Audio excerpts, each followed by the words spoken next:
Hello everyone, चलिए करते हैं क्वेश्चन नंबर 5। 2004 का ये क्वेश्चन है। और अगर लास्ट लाइन पढ़े तो पूछा है मॉलिक्यूलर वेट बता दीजिए बेंजोइक एसिड का। दो केस दिया हुआ है। अगर डिसोसिएशन एसोसिएशन एसोसिएशन नहीं बोला हुआ है तो हम लोग आई फॉर्मूला में यूज़ नहीं करेंगे, अपना दिमाग नहीं लगाएंगे और सीधा सीधी मॉलिक्यूलर मास निकाल लेंगे। तो देखिए क्या होता है, हर केस में एक सॉल्यूट और एक सॉल्वेंट होता है। 1.2 gram of benzoic acid.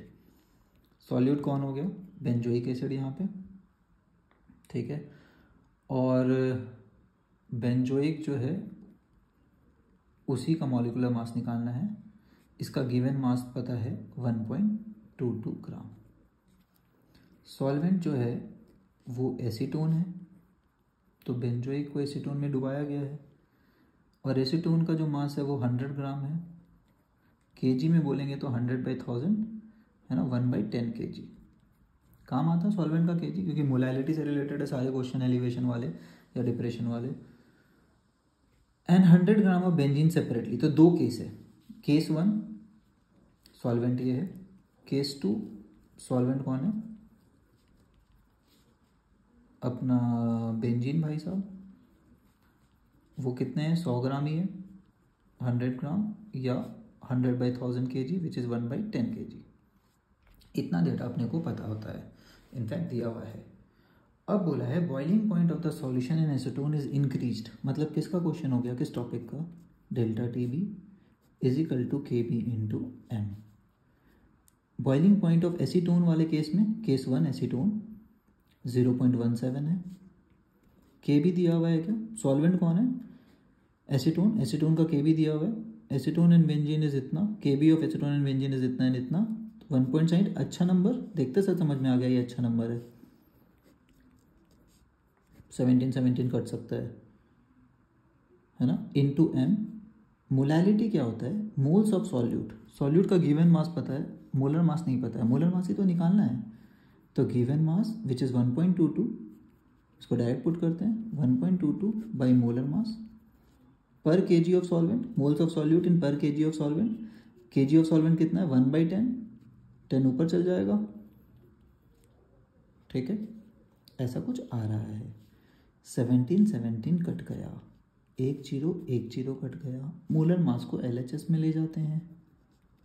10 into हुआ, 10 से 100 आया तो 1.22 इंटू 100, आंसर इज 122। अच्छा नंबर, कोई दिक्कत नहीं हुआ ज़्यादा। अब केस 2 के लिए सॉल्व करते हैं। केस 2 में डेल्टा टीवी दिया हुआ है बेंजीन वाले सॉल्वेंट में 0.13, ओके। के भी दिया हुआ है बेंजीन का, एसीटोन का इतना था, बेंजीन का 2.6।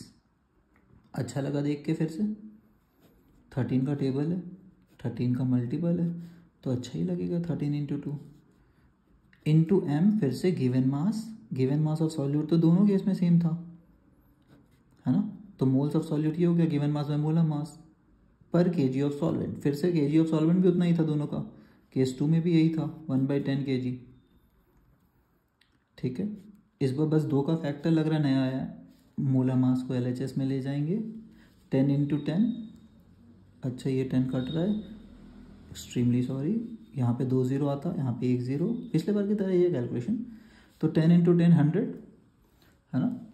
तो 1.22 इंटू 100 122 इंटू 2 कितना आया? 244। अब ऐसा कैसे हो सकता है किसी भी सॉल्यूट का 2 मोलर मास आ जाए, है ना। 122 और 244। अब देखिए ऐसे क्वेश्चन में मान लीजिए कोई डाउट हो रहा है, आपको पता चल गया है कि जरूर या तो ये डाइमर बनाया है या तो ये टूटा है, डिसोसिएट हुआ है या एसोसिएट हुआ है, तभी ये मोलर मास में गड़बड़ हुआ है। तो नहीं समझ में आ रहा है तो आप फटाफट बेंजोइक एसिड का मोलिकुलर मास निकाल लीजिए। तो ये बेंजीन है, बेंजीन होता है C6H6, एक हाइड्रोजन गया होगा और ये सारे लोग आ गए होंगे, ठीक है। तो देखिए कितना कार्बन, 7 कार्बन, 6 हाइड्रोजन और 2 ऑक्सीजन। इसका मोलर मास निकालेंगे तो 122 आ रहा है। मतलब ओरिजिनली 122 होना चाहिए था, लेकिन 244 आया है, मतलब ज़्यादा आ गया है, तो 2 लोग मिल गए होंगे। तो आप अपने एक्सप्लेनेशन में क्लियर कर लिख सकते हैं कि जरूर सेकंड केस में बेंजीन जब सॉल्वेंट रहा था तो डाइमराइज किया है, ठीक है। और इतने क्वेश्चन बनाने के बाद आपको पता होगा कि जहाँ जहाँ डाइमर बनते थे, एसोसिएशन होता था, वो सारे क्वेश्चन में बेंजोइक एसिड ही दिया होता था, कार्बोक्सिलिक एसिड ही होता था, इथेनोइक, बेंजोइक, ऐसे वाले, है ना। तो कार्बोक्सिलिक एसिड डाइमराइज हो सकते हैं, ये तो रट लेना चाहिए, इतने क्वेश्चन बना चुके हैं अपन मेंस का, क्लियर। तो इसको एक्सप्लेन करने भी बोला है, तो सब्जेक्टिव क्वेश्चन था, 2004 का है। तो एक्सप्लेनेशन में अपन यही बोलेंगे भाई साहब ये डाइमराइज भी हो जाता है। Okay, I hope it helps. Bye everybody, thanks for watching.